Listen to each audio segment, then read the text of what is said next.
one can stop it. Walking in the shadows, always all the profit. Fast cars, big dreams, living on the edge.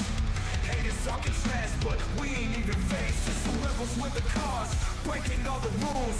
Bosses in the game, always playing it cool. Living fast, we ain't slowing down. Always ready to turn heads around. Heal shit podcast, where the bad boys reign. Never following the norm, always causing pain. What in this city, ain't nobody in the way. We're the kings of the night, here to stay.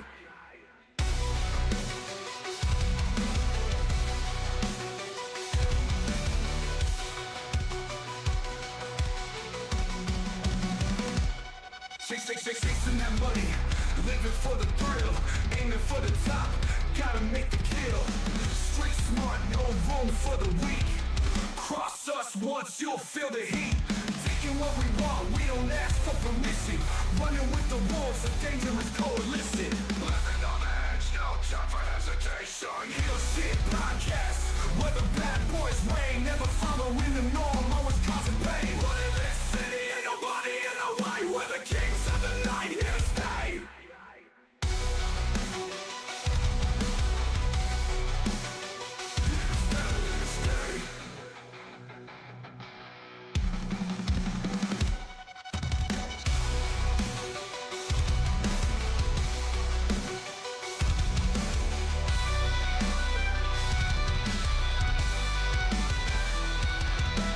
Living on the edge, no time for hesitation. Heal shit podcast, where the bad boys reign. Never following the norm, always causing pain. What in this city, ain't nobody in the way. We're the kings of the night, here to stay. Heal shit podcast, where the bad boys reign. Never following the norm, always causing pain. What in this city, ain't nobody in the way. We're the kings of the night, here to stay. We're the kings of the night, here to stay. Viewer discretion time. Viewer discretion is What up, advised. Elwood? What up, Heel Faction? Welcome back to Heel Shit. Why do we call it that? Because bad guys do heel shit. I'm Dark Cordz. That's Draven Grimes. With us today is our special guest, Ava Brooks. We will give her a proper introduction right around the corner. We got this interview, and we're going to talk some Hall of Fame fantasy booking. Bullshit. Yeah, and we'll just be fucking around. So we'll get right into it after this. Cool. Living fast, we ain't slowing down. Always ready to turn heads around. Heal shit podcast, where the bad boys reign. Never following the norm, always causing pain. All right. You want to introduce our guest, Draven? That's too sweet. I might hit that goalie here in a second. Ladies and gentlemen, boys and girls, and children of at least 18 years or older, because if you're younger than that and watching this, your parents are fucking terrible. Go see counseling. We have the AIWF Women's Champion, Ava Brooks. Sorry, I'm still waking up. Ava Brooks. Ava, how are you doing today? I'm good. I'm tired. I had to set like 3 alarms to make sure that I woke up for this because I just wrestled last night. We didn't get home until like 3 in the morning, and I was like, I'm gonna miss this podcast. But then my body woke me up at 9:30 before any of my alarms even went off. So I was like back and forth. I had my phone on my chest, and I kept turning it on every like 2 seconds to see what time it was. Mm-hmm. Trust me, I get it. I go up to Dothan and Blakely almost every weekend, and I don't get home till about 2 or 3 o'clock in the morning myself. So I get it, especially when we have to do this every damn Sunday. Shucks. I know, shucks for me, not for you too much. I mean, you got special occasions and stuff. So anyway, Matt Classics had you hit me up and wanted to jump on this, so I'm going to give you the floor. My one question is going to be is, who is Ava Brooks? What is she all about? And number one, where did you work last night? RWA in West Newton. I had a triple threat match with Tatiana and Lena Lennox for the belt. So it was my first title defense. Mm-hmm. And everything went well. No one got hurt. It was safe. The crowd enjoyed it. We had a pretty good crowd.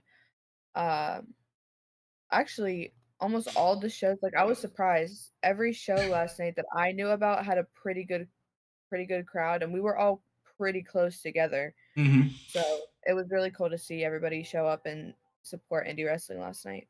Absolutely. Did you get any of that weather?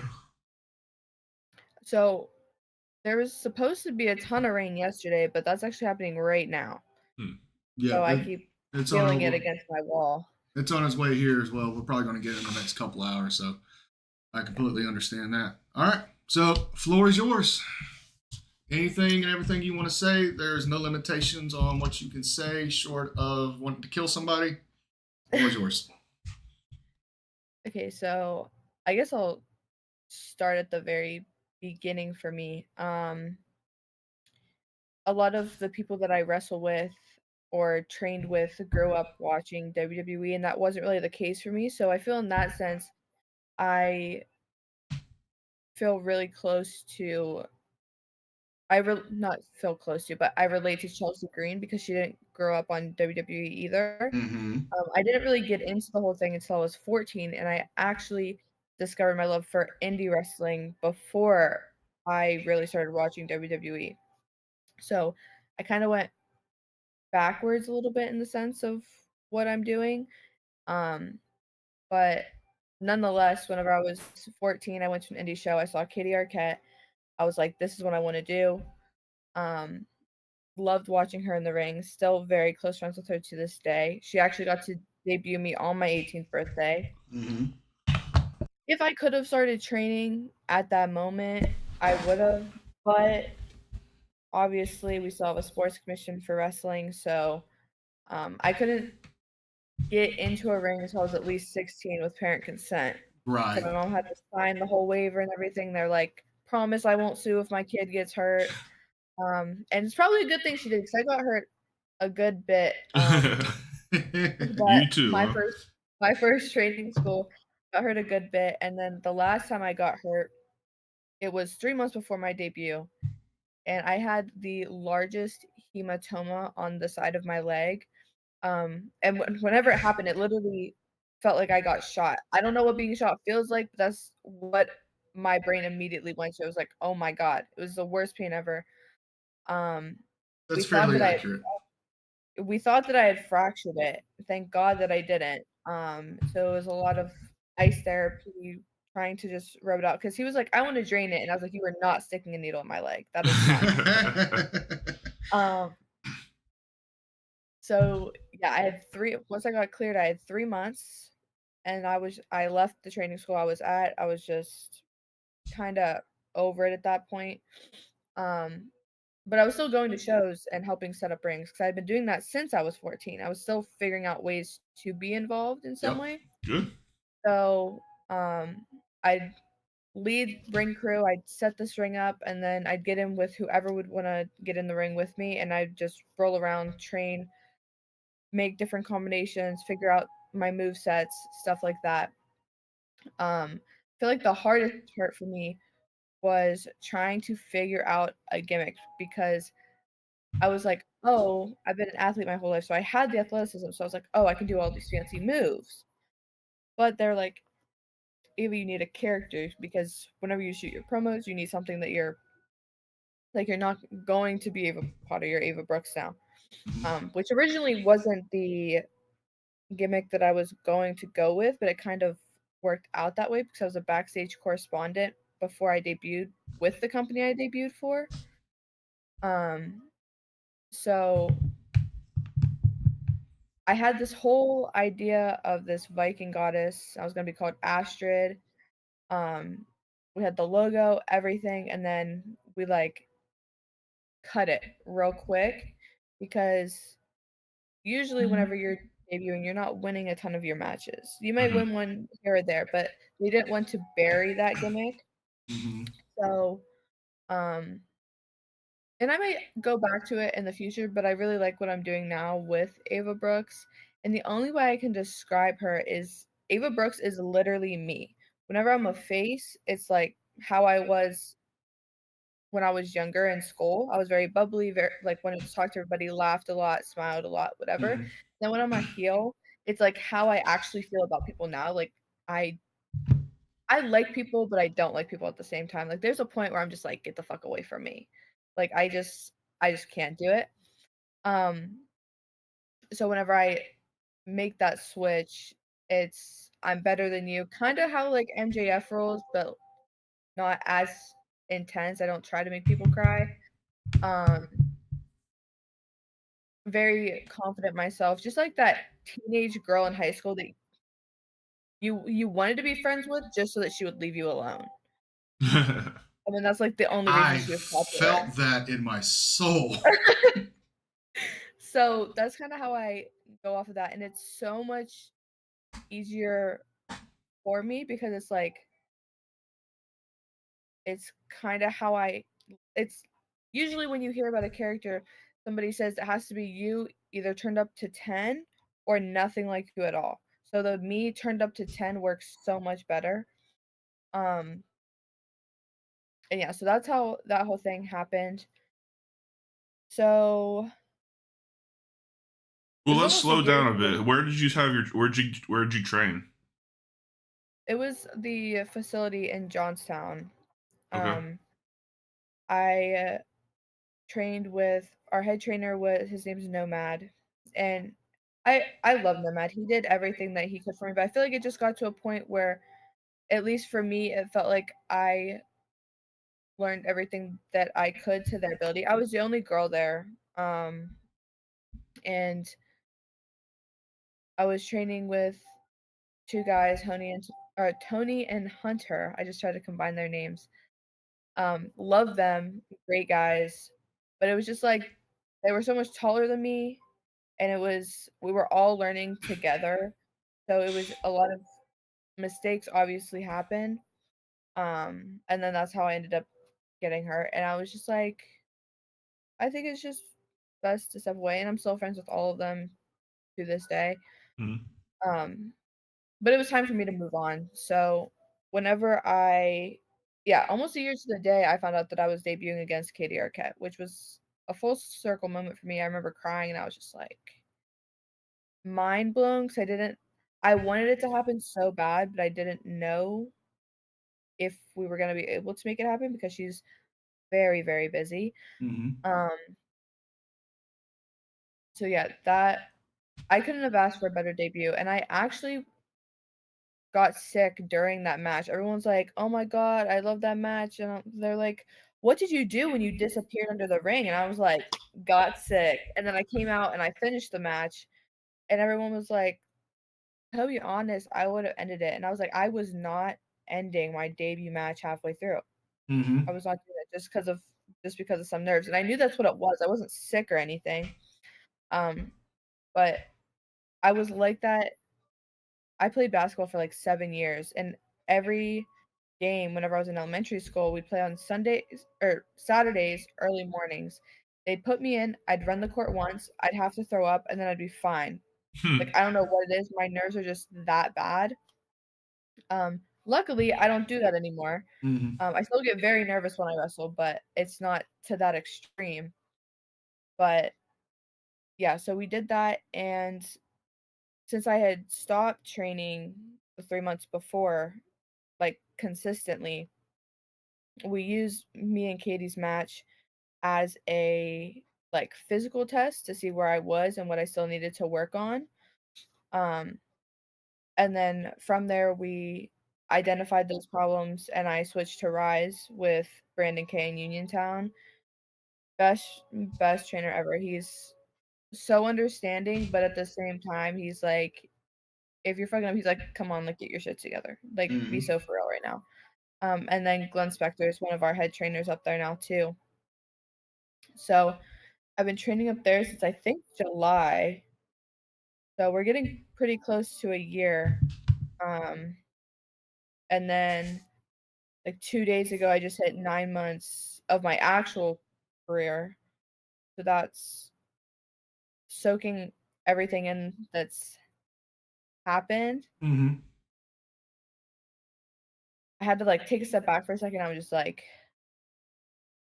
This is real life. Because sometimes I feel like I have imposter syndrome very bad, and I'm just like, wait, like I actually do this every weekend in front of all of these people who like me. It's just it's so weird. So after I had my debut with Katie, the next couple matches, like I didn't really have a full singles match for a while. I kept getting put in triple threats. Um, I watched Zoe Sky, whenever I was training and stuff. So, and she was actually my first triple threat. I didn't know that until I got up there. So I faced her and Sandra Lee. That match went well. Mhm. At the end of November, I went up to Big League Pro and was in a triple threat match with Kalina King and Jody Threat. Okay. And Jody is so nice. I was so nervous for that. I was like, I'm going to fuck this up. So I was tape studying her matches like all day before she got there. And then she came in and she's like calling her stuff. And I was like, I already know your movesets. We're good. And she did something, then she looked at me and I was like, yes, I'll take the German. And she was like, okay, great. Um, so yeah, that match went well. I wasn't as nervous for that match though for some reason as I was for my triple threat the following month. I did a steel cage with Sandra Lee and Masha Slamovich, and I was like, and Masha's so nice too. Like I have nothing but good things to say about her. Mm-hmm. But I was so nervous for that match, and the only way I can describe how hard she hits, and everyone finds it so funny whenever I say it. I literally felt like I was having a panic attack walking around this cage to get ready to go in. Mm-hmm. And we're at the beginning, and she starts chopping the shit out of me and Zandra. And the first chop she landed, I swear she just like hit the anxiety out of my body.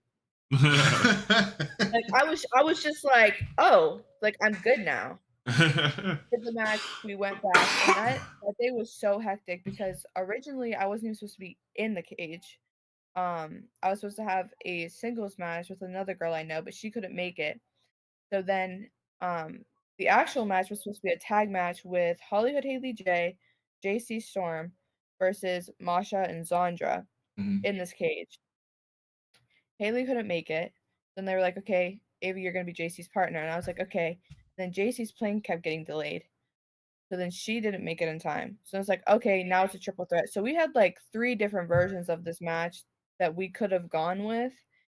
And I think that might have been the reason that I was so nervous for it because I was just like, what happens if something goes wrong next? Like what's gonna go wrong next? Mhm. Um so yeah, there was that. And then I faced JC Storm for the NCW belt in January and I lost. But to be honest, I feel like that was one of my best matches. Granted, I think that was only my 3rd ever singles match at the time. So over half or maybe a little under half of my matches have been triple threat matches, which is crazy to think about. Yeah. And then I think in my time I've only done 1 triple threat match. Aren't you lucky? Yeah. Like, I mean, I've just immediately sat myself into the tag team division. Like, Oh, you're welcome on that one. yeah, thanks. Well, I've had my fair share of triple threats, fatal fours, multi-man. However you do it, it's scrambled eggs either way. Yeah. But the best thing you can do is pick a dance partner and stick with that dance partner. Unless you're the odd man out, then just pick and choose, pick and choose your spots. yeah, for real. So unfortunately when I faced JC, I did my sling blade on her, and for some reason I put my left hand down. And when I put it down, if I would have been out, I probably would have been okay. But I went straight down Hmm. and I ended up messing up the ligaments and tendons in my thumb. So I went to the doctor because at first it was so bruised and swollen I couldn't do anything with it, and we thought that I broke it. And I had already broken this hand in amateur wrestling. But I had like broke this bone Mm-hmm. almost clean in half, but it was still only considered a boxer fracture. Mm-hmm. But I was out with that for like 4 months. And then directly after that is basically when I got into professional wrestling. But so that month and a half of being gone, I didn't realize how much it was going to affect me until I could not do anything. And the first time that I was near a ring, I was managing a girl and I had the worst anxiety even though I was doing like nothing. And I don't know if it was because it was my first time around a ring since I got hurt and I Mm-hmm. had some sort of just like anxiety about that. But yeah, so being able to be at the shows and not wrestle, I was kind of just like,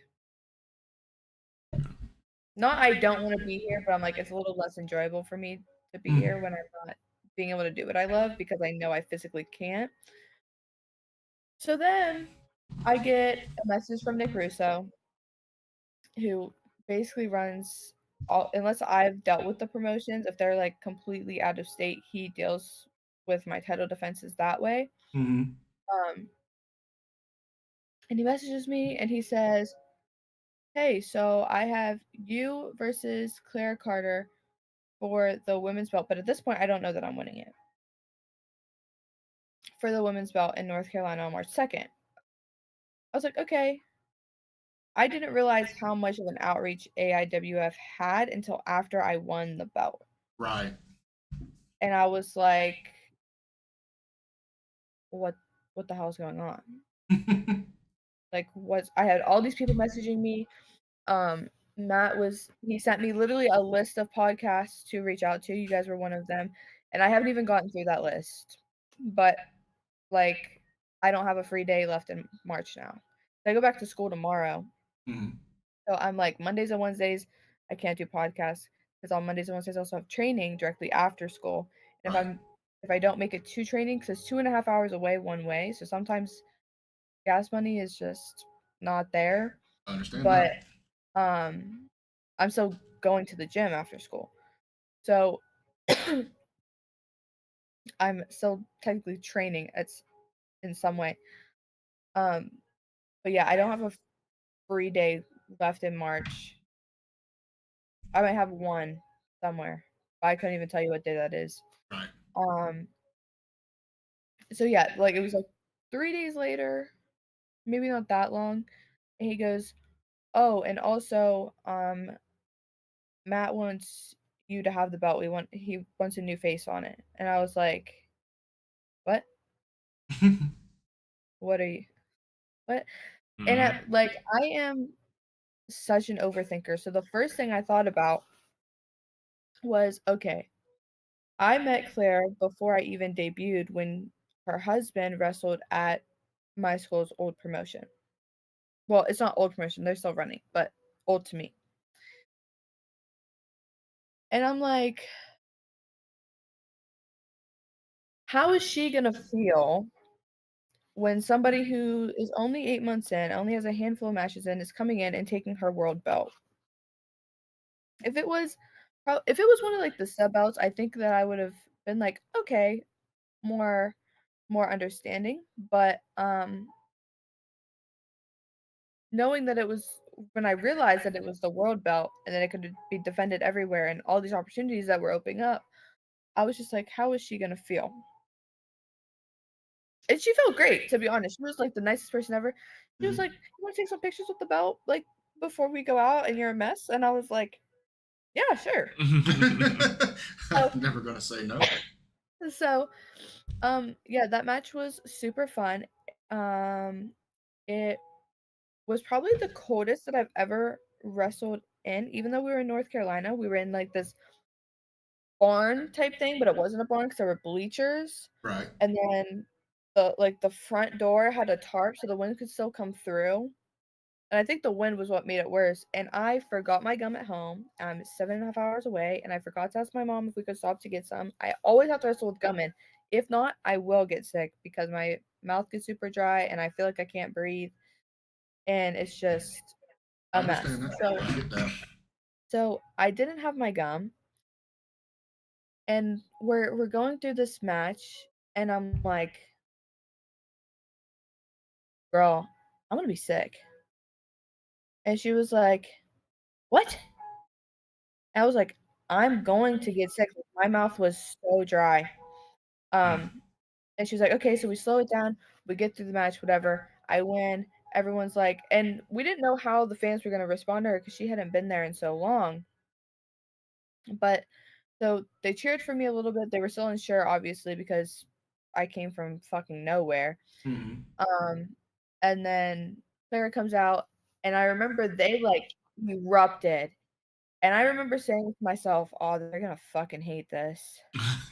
So I was like, "Damn." But the thing was, is we were slowly turning me heel throughout this match anyway. So I was like, "Okay, this could actually work to my favor." So after I won, um, there's this mom in the crowd, and I will never forget this. And she's booing the crap out of me. She's calling me a brat and everything else. And I was just like, "Yeah, but who's your champion now? Me." There And you I go. walk away because Nick is a manager for another wrestler who's already heel. So they hate him. So as soon as he came out and hugged me and congratulated me, it was like set in stone that I was a heel. And that's when this lady started going like trying to get at me. And I was like, this is what I've been waiting for because every promotion that I walk into, obviously I'm a very friendly person. I'll go in, obviously shake everybody's hand, and I don't try to carry a negative energy with me. Mm-hmm. They're like, if you were to tell me that you were heel, I would laugh in your face. And I'm like, say that shit to me again, and you'll find out that I can be a heel real quick. Because like it's so weird to me. I mean, I get it because I'm 5'3". I'm like built like a cheerleader, so I've been told.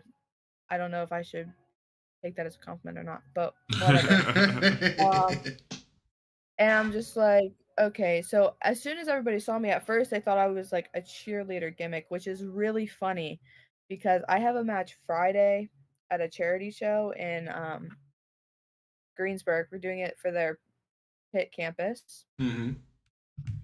And I'm with my trainer and his tag partner, and they're called the Troublemakers, and their whole gimmick is they're jocks, right? And in the graphic, I'm in the front and I'm flexing, but I'm gonna match like their team. So I'm gonna get pom poms the whole 9 yards, and I'm gonna be like the biggest cheerleader ever. So I'm like, this is. I'm gonna make a post or something and be like, this is what you guys thought that I looked like. This is what you wanted.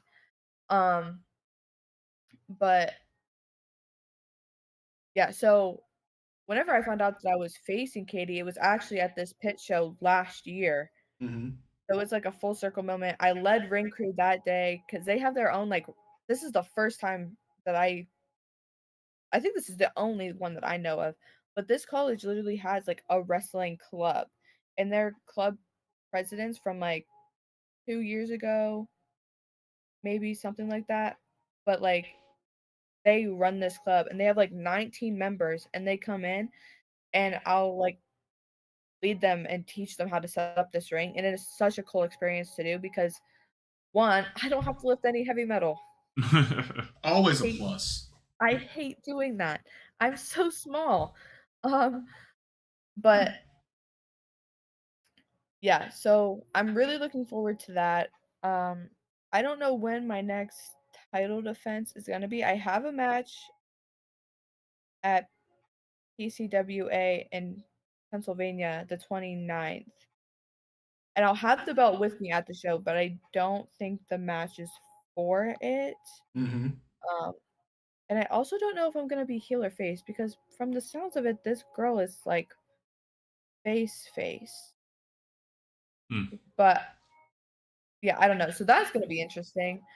Um, and then after pit fight, the next day is a travel day, and we're going up to New York. So I'm at NCW that Sunday. Mm-hmm. So yeah, as soon as I got this belt, one thing I can't thank AIW enough is for how like supportive and open all of the roster was to me because they had no idea who I was. Um, there was a group of guys that came down from Montreal with their trainer Drew, and so this was like the biggest ring that I've ever wrestled in. So I have a spot where I do a round off and I like throw my body into them, the corner. And I'm doing the round off, and the first time I did it, I ended up in the middle of the ring. And I was like, well, that's not gonna make it. So then I was practicing it and I kept launching myself, and one of the kids asked me if he wanted me, or if he could help me with the move, and I was like, yeah, sure. So we get in, we do it, and then I never ended up even using the move in the match. But I was That sounds about right. But I was just like, I got to clean up the ending part of it anyway, so it was a win-win. But yeah, I feel like though the hardest part of having a championship this early in and being this young, there's a lot of people that don't think that I deserve it, and some of the reasons are valid. Like, some people think that anybody in general should have a belt for at least their first year so that you can get your reps. And in that sense, I can understand that. But it's the people that are like, you can tell they're just straight up jealous though, and I'm like, don't make me slap you. Right. Going back to that one I've always felt has been a case by case basis. You know, if year one, you know your stuff, you know your psychology, you're over with the crowd, and it makes sense.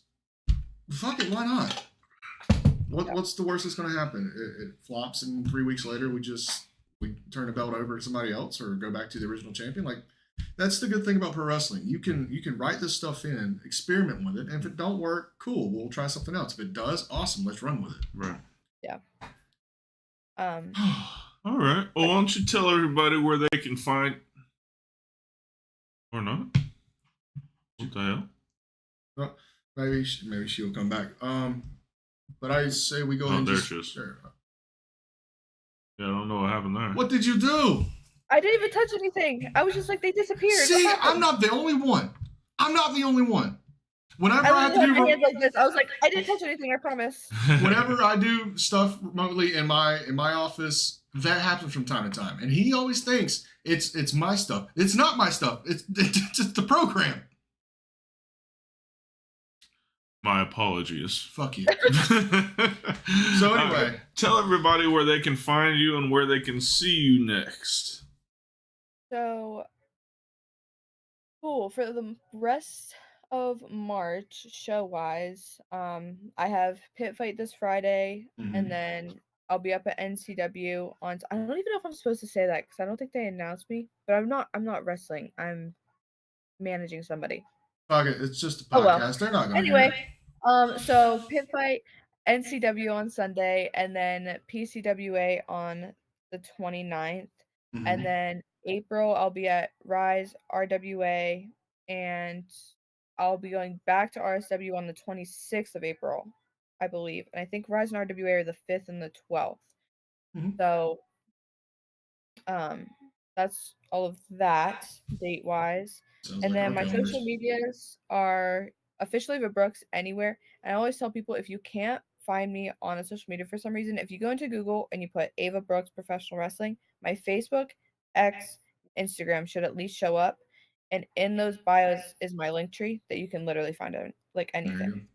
Very good. And for any bookers that are watching or listening to this, if you can't find her for whatever reason, hit us up at heelshitpodcast@gmail.com and we will direct you to her pronto. Absolutely. Well, we want to thank you for stopping by. For our viewers, we're going to throw it to a commercial and come back with some more stuff. But thank you very much, Ava. Yeah, thanks. Yeah, of course. Talk to you soon. Talk to you soon. Thanks. Vodka, Ball, Castell. Indulge in the Red Revolution.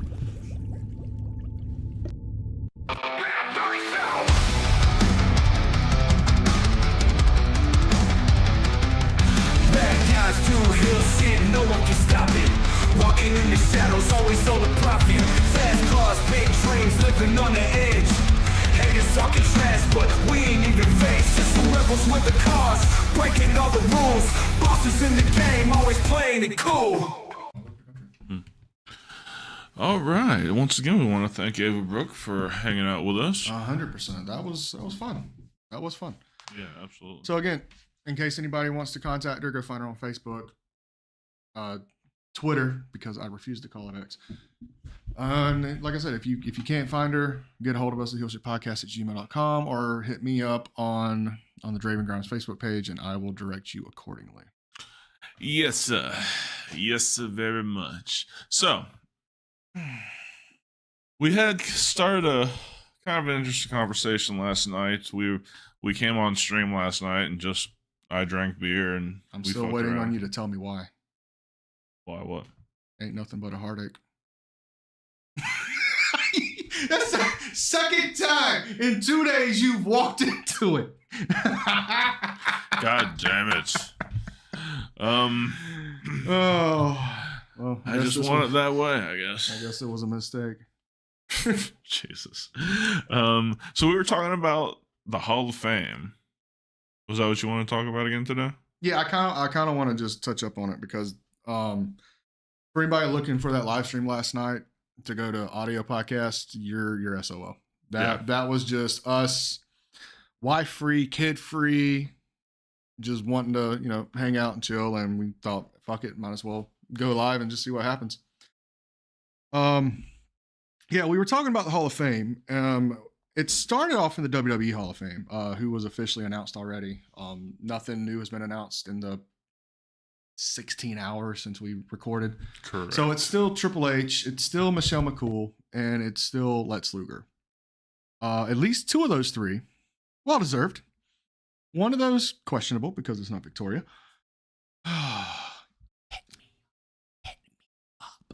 Anyway, but we got into it and we started thinking, there's usually a celebrity that goes into a Hall of Fame, and in the past couple of years they've put a tag team in. Yeah.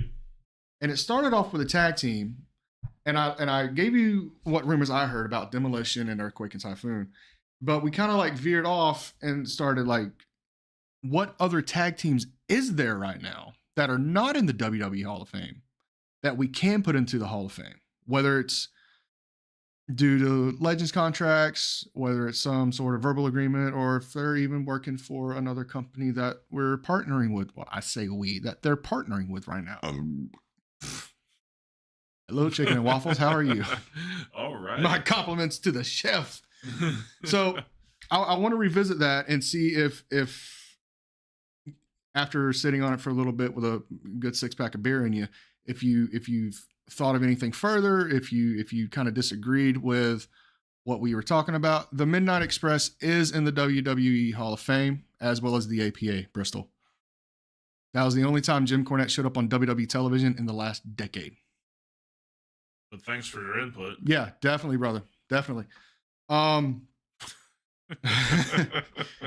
Bristol, we love you. I'm still mad about that 3 count, but I still love you. Let's start with wrestlers who aren't currently in the WWE Hall of Fame. Right? TFK. Well, yeah.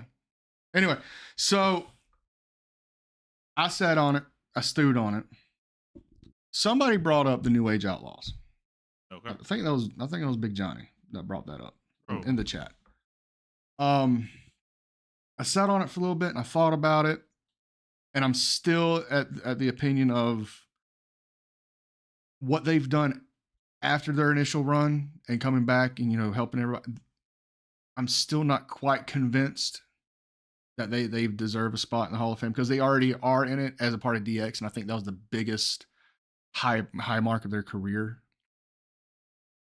But I'm still going to go back and say the Hardys, because I get it. They're signed with TNA. Mm-hmm. They're that company's tag team champions until we come in. However, with the way their bodies are starting to break down, especially Jeff, I don't see him working much longer. Right. And I don't see him signing anything other than a Legends contract once the TNA thing ends, because I don't think he's really going to have too much left in the tank at all. maybe a couple appearances here and there. Maybe that one last WrestleMania. Under. Lightning. So Was a pair. yeah, so I'm still under my impression that this is the year to pull the trigger on the Hardys because, granted, they're signed with TNA, they're still able to go. So why not give them that one last WrestleMania moment while they can still do it? And I say they because, like I said, it's more Jeff than it is Matt because Jeff is. Matt has changed his style so much to where he could probably do this until he was 80. Yeah. Jeff has never changed. He's learned to work within his means. Well, and it's kind of that statement that kind of goes back to how our good friend Shane Mercer kind of described himself when we had the interview with him last year. He does so many certain things repeatedly that's what he's known for now, and so he draws himself into a corner to where if he doesn't do those things, nobody wants to see him. Right. So if Jeff Hardy doesn't go hit Whisper in the Wind, if Jeff Hardy doesn't go hit Poetry in Motion, if he doesn't hit the Swanton, motherfucker, are we watching Jeff Hardy? So do the finger fling? I can do that while drying my hands in the fucking local bathroom at the fucking Sunnies. Yeah, I don't know. With Jeff, it is hard. Mm-hmm. Because it's going to be hard in the same way in 10 years when Ricochet becomes a mat wrestler. It's just gonna. Jeff is the Daredevil. Yes, that's his entire persona. I agree with that. Entire career. So it's going to be painful watching him not be that anymore. Well, let me ask you this, because this is kind of a good segue. We're going to get back to the Hall of Fame, but I want to ask this. You say Jeff is the Daredevil, and this is the only way he does. There was a point in time AJ Styles was the same way. But little by little, and you didn't really notice it unless you were looking for it, he pulled things away. Right. He doesn't do the moonsault into the DDT anymore. Right. He doesn't do the spiral tap. He doesn't do the Salisbury flop. Nobody's missed that unless it's pointed out to him. Maybe Jeff, kind of starts pulling away, like not completely like cold turkey it, but only start using it for special occasions and then like just pull it away from there. I'm saying that's what he needs to do. Mm-hmm. But I don't know. One, he's the least disciplined motherfucker in professional wrestling.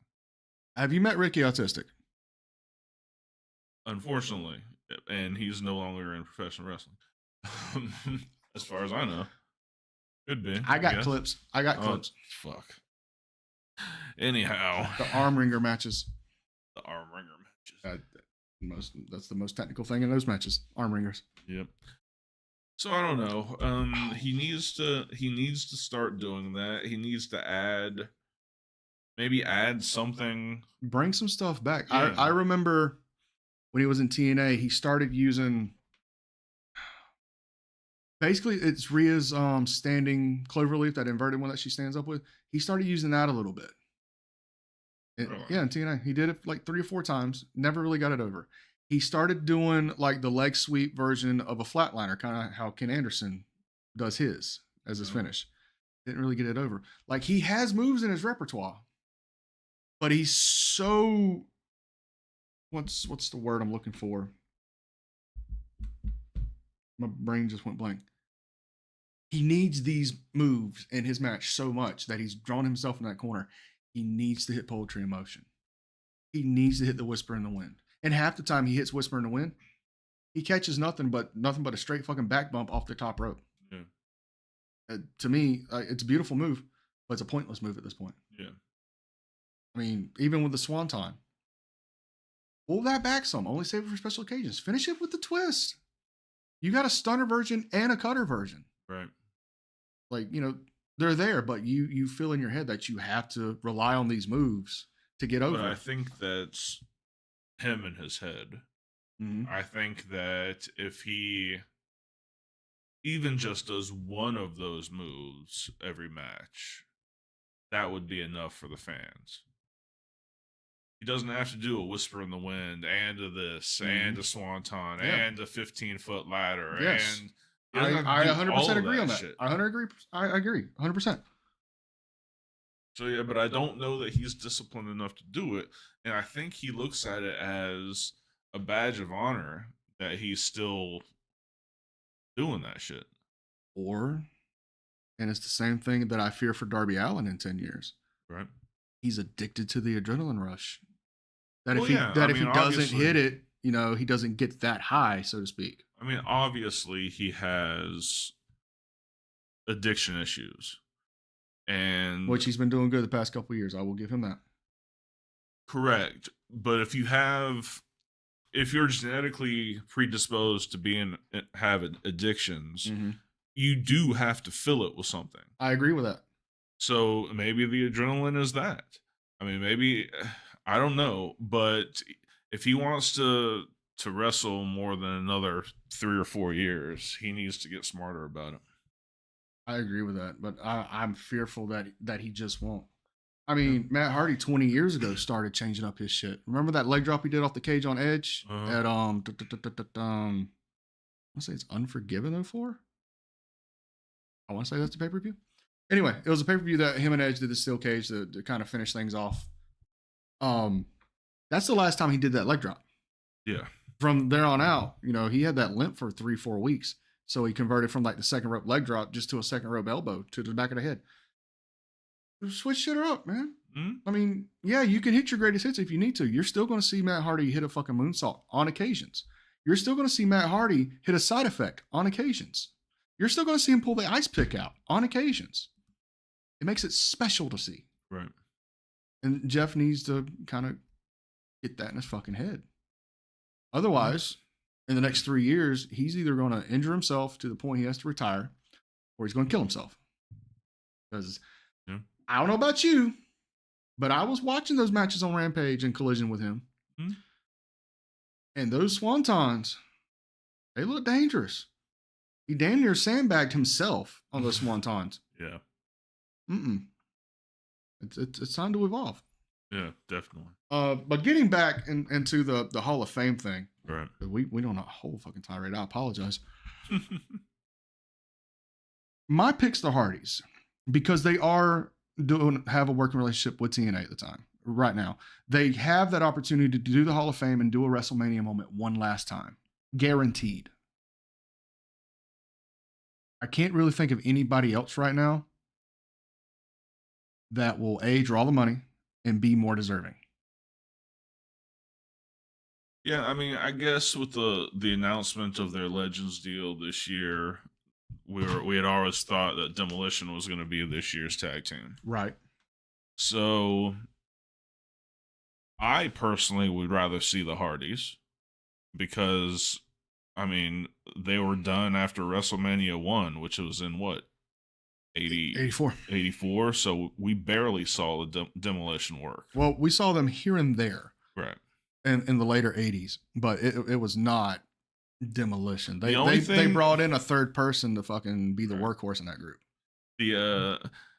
When I think of Demolition, and of course I know plenty about them as a tag team, yes, their history. The first thing that flashes to mind is that sign that says, "Why was his hair so nice?" At that's what I remember him from. Remember that. I don't know what pay-per-view they're referring to, but why was Axe's hair so nice at blank, blank, blank? Right. Like, dude came out like in a men's fashion magazine with that hair. Yeah. He was looking he was getting bitches that night. Oh, you thought that he was demolishing pussy that night. You thought that BDSM gear was just for the shows? No, nah. He was going ahead and wrestle that match at 10 so he can be at the hotel room at 11. That's right. That's baby. Right. Trying to demolish it. So what about the other rumor about Earthquake and Typhoon possibly taking that tag team slot?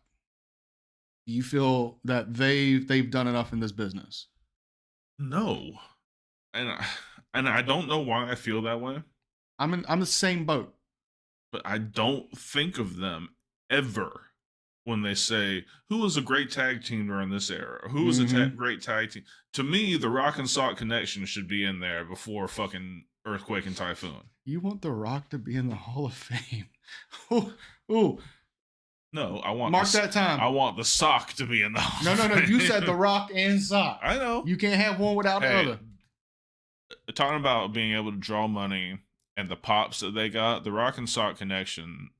Yeah, if you get that version of The Rock and not Right. this final boss bullshit. Yeah. No, but I don't. For some reason, I mean, what's your argument about Typhoon and Earthquake? Like, should they be? I don't have one. I don't either. I mean, if you say their name, I immediately know who you're talking about. Of course. I see them in my head. Mhm. I've watched their work, but nothing's ever really popped off the screen like, ooh, that's Hall of Fame worthy. Ooh, that's worth it. Now, I'm not saying they're not Hall of Fame worthy, but not as a tag team. no, to me, I just can't see it. Yeah. It'd be like, for example, if we put the Dudleys in, but it's Big Dick and Spike Dudley. Do we do it just because of the name? Right. Exactly. I mean, Spike Dudley, in my opinion, does deserve a spot at some point. As the Dudley Boys. I mean, Dudley was already in it in 2015. I know, but as the but even bigger Dudleys. But the thing about it is, Spike, and I will stand on this hill and die on it. Spike opened up so many opportunities for those 5'6", 150-pound guys. Yes. Even just to get squashed, he opened up doors for opportunities for these guys to go on TV and work. Yeah, 100%. And God fucking bless them, because I've seen some of the worst bumps in my life. 90% of them are from him. I don't understand how he's not paralyzed or dead. Yeah. But I mean, again, can he walk? He's a fucking firefighter. Yeah. His body is able to be a firefighter. Mhm. Jesus Christ. That man's a superhero. To be fair, he's about 190 now. Like he's bulked up some. Muscle? Yeah, he's not like okay. still that 150 soaking Why wet couldn't he kid. bulk up while he was wrestling? Because it was his gimmick. Yeah. I guess Come on so. now. I mean, But to be that fair, dude's he did kind of bulk up about 10, 15 pounds when he switched heel in SmackDown and became the Cruiserweight champion. Hmm. Like he did look good for like 165. Oh. I know it's a little messed up me talking about it, but he still looked pretty good. That's all right.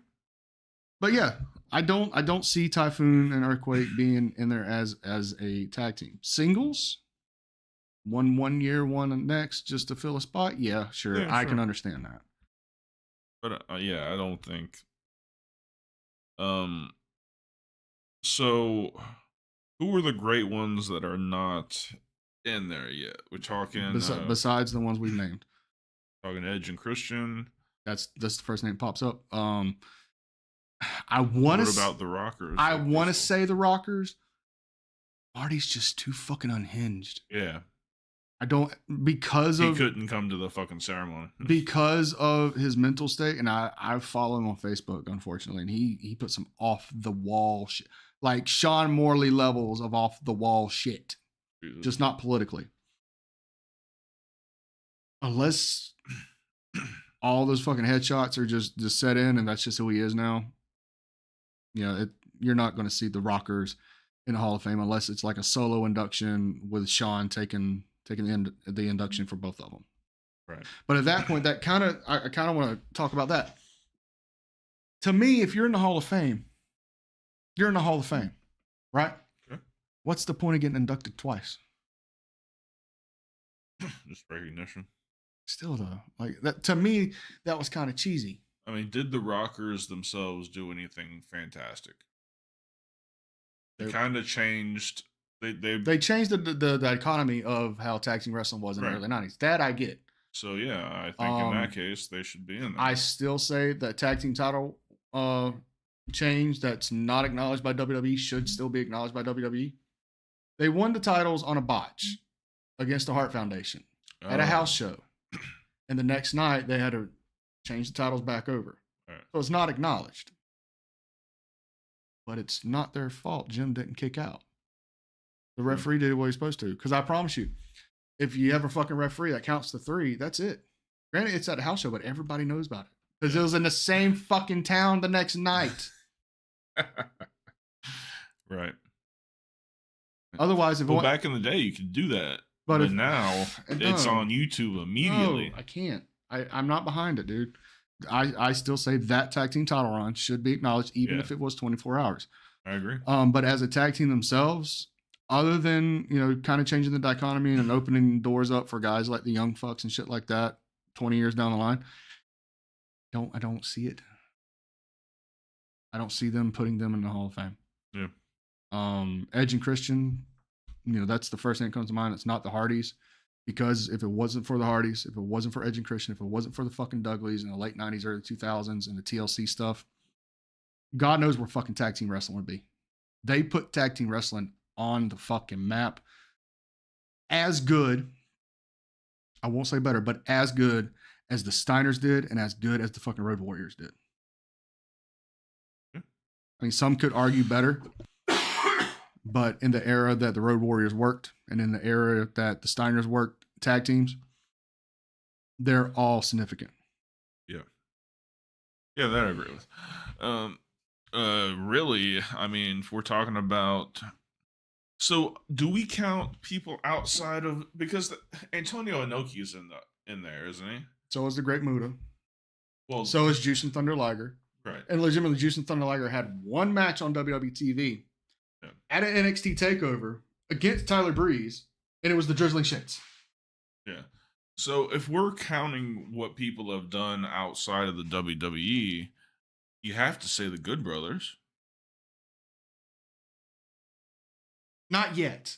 No? Not yet. I get it. They've been teaming for 10 years. They're great as a tag team. They're one of my favorite tag teams of this era. I mean, not to go in now, but worthy. Hall of Fame worthy. Like once it's said and done, yes. Yeah. Yes. My one issue with that, with Doc and Gallows, or Doc and Gallows, Gallows and Anderson. Right. I don't know what the fuck's in this. I think rat poison. With Gallows and Anderson, is you can't really say anything about them without mentioning Bullet Club in the same breath, because that's where it really started. That's where they got the most of their success. And any time, at least in WWE, that they've been brought in / brought back, it's got to be a part of a club, whether it's Balor Club, the club, the OC, original club. Yeah. At this point, Michael Cole said it in Pass By about Bullet Club, mentioned him by name. At this point, why not put Put the Bullet put Club the in. original lineup of Bullet Club? And I'm talking Gallows, Anderson, Balor, Bad Luck Fale. Yeah, that was the originals. Then they started bringing in the Young Fucks. Then they started bringing in AJ. Then they started bringing in Omega. And they kind of went NWO on it to a point. But it was more over, at least to me. Wasn't like 35 people in there at one time? Dude, there's still like 3 subgenres of Bullet Club. Jesus. And I'm not talking about like the Bang Bang Gang in AEW. Like in New Japan, there's like Right. 3 separate factions within Bullet Club. Hell, we're Bullet Club Kingdom. Fuck it. Yeah. Why not? Look at that trademark. Dude, I'm not gonna lie. I have 7 Bullet Club shirts at home. When they were like fucking red hot, like 2015, 2016, Yeah. before fucking AJ left and Kenny took over. I have 2 original Bullet Clubs. I have the Cody one. I have the Kenny one. I burnt the Young Fucks one. I even have the Stephen Amell one that they had it all Jesus out. Christ. Yeah, that one I don't wear, but I love it. Like Bullet Club was fucking over. I tell you what, and you're gonna call me a mark for this one, but when I found out they were selling Bullet Club shit at Hot Topic, I went, bought all those shirts, bought 3 pairs of Bullet Club socks, 2 pair of Bullet Club boxers, Bullet Club jeans, and Bullet Club fucking lounge pants, and spent well over $400 goddamn dollars at one time. Oh, and a Bullet Club wallet that I still have in my gun safe. $400 because just the name recognition and how cool it was within the community of pro wrestling. Right. It kind of opened up doors, because let's face it, a bunch of rednecks thought Bullet Club was like a gun thing and they bought the shirts just for it. And so fuck it, I don't care. You gave them their money, Right. but you put Bullet Club's name out there. So when it's all said and done, yes, Gallows and Anderson, bar none. But I don't think as a tag team, I think the proper thing to do is to induct Bullet Club, the original members. Go with that. I mean, I can go with that. even if you want to like put AJ into that, because you know when the day Balor left Bullet Club, Well, wait AJ a took over minute. Bullet Club. Michael Cole told me that Cody started the Bullet Club. Oh, he's full of shit. He's full of shit. I forgot, dude. I'll be honest. I completely forgot Cody was in Bullet ever Club. in there. Yeah. Yeah, like he was never a leader or anything like that. You know, it went from Balor to AJ to Kenny, Right. and then from Kenny, pretty much. That was a good sound effect. I'm not gonna lie, but yeah, I could see them acknowledging Bullet Club and putting them in the Hall of Fame, but unless they stay away from Bullet Club or any kind of club mention, you know, just strictly do solo shit as Good Brothers, and they make a fucking tear on the Indies or New Japan, which I'm sure they will, they're going to have to go in with the faction. Yeah. Either way, their careers are fucking amazing. They're still one of my favorite tag teams. 100%. Fake Kane and fucking knockoff CW Anderson. Yeah, I'm here for it. All right. Well, I think that's about going to do it for us today, brother. Sure about that? Oh shit! Damn, we are about at the end of our rope today. Yes, we are. Oh, How about some pleasantries? well, before we get to the pleasantries, once again, I want to thank Ava Brooks for coming on and giving her story and spending time with us and not suing us. But ladies and gentlemen, do It's not always a possibility. shut the fuck up. Do not forget to hit all the social medias at Heel Shit Podcast. Leave a like, comment, all that good stuff on the YouTube. Speaking of the YouTube, the premium memberships start at just 99 cents. You got the $1.99 and the $4.99, all with their individual perks. Go check it out. Become a part of the Heel faction. Let's see what else. Do not forget that this Tuesday night, we will have Edgar with Weekend Wrestling. I'm going to be honest with you. I got to finish watching last week's wrestling all the way through for me to basically say anything about it, because I know we had SmackDown overseas last week. We have Raw overseas tomorrow. So that's going to be really interesting with Netflix and seeing how the servers handled that so early in the day. Yeah. So we'll touch topic on that one as well as a couple other things. We may do talking shit Thursday night. I know the last couple of weeks our schedules have just been chaotic and just haven't been able to line up to do a talking shit on Thursday night. So we do apologize about that. I'm not going to guarantee it this time, but just look out for the notification. If you don't get the notification, go find that bell, hit that bell on the YouTube. That way you're notified of any time we go live. Exactly. That. Hey, Zachary. Don't forget the merch. The merch. We'll do it one more time. Is beautiful. As always, we have the Heel Shit Podcast merchandise. We have Forbidden Kingdom merchandise. We have the individual members merchandise as well of Draven Grimes, Dark Cordz, and Rip Ruiz, our Puerto Rican sex god, our Rican Reaper. We miss you. We love you. We can't wait to have you back on the show soon. We also have the Fuck Logan Paul shirts, which I need sold out by WrestleMania because I want to see black and yellow all across that fucking stadium, night 1 and night 2 of whatever fucking Logan Paul does, as well as the Pole Watcher shirts, because you may be watching that pole in the club, but who's watching you watching that pole at the club? Pole Watcher. The Pole Watcher.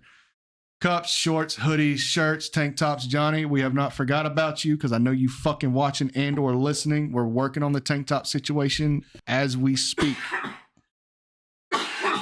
And with that, we're done. All right. All right. Don't forget to hit the socials. Also, don't forget about the YouTube memberships. Yes. 3 tiers starting as low as 99 cents a month. And for Draven Grimes, I'm Dark Cordz. Want to give a big shout out to Ava Brooks for joining us. This has been Heel Shit. Why do we call it that? Because bad guys do heel shit. Peace. Heel Shit Podcast, where the bad boys reign, never following the norm, always causing pain. But in this city, ain't nobody in the